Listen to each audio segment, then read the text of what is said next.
Alors, on va voir ici rapidement la technique sur le ski erg. Ce ne sera pas une vidéo exhaustive parce que ça serait trop long. Sur ce format-là, on va rapidement à l'essentiel. Donc, ce serait bien que tu aies vu la vidéo que j'ai faite sur la technique au rameur, puisqu'il y a des gros transferts.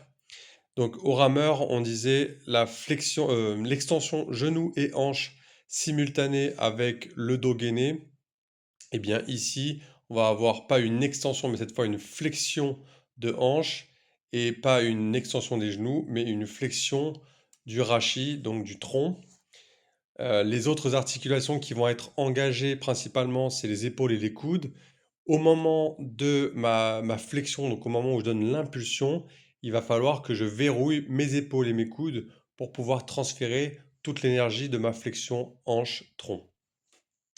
Ici, je te montre un petit skill pour justement développer cette habileté-là, pour travailler uniquement la flexion de hanche et du tronc.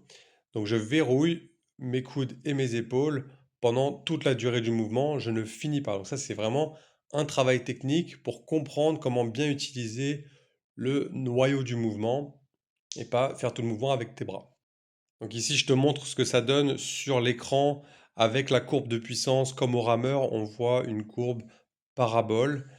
Donc là, je te montre la parabole qu'il y a sur le travail technique euh, sans utiliser les bras, hein, donc coudes et épaules verrouillés. Et ici, je te montre le mouvement complet cette fois, donc la courbe euh, qui se présente quand je fais le mouvement complet. Donc là, on voit qu'on n'a pas une parabole parfaite. J'ai encore à progresser là-dessus. Mais voilà, plus je vais envoyer une grosse impulsion au début, plus ma courbe va monter et les bras ne feront que finir le mouvement comme au rameur.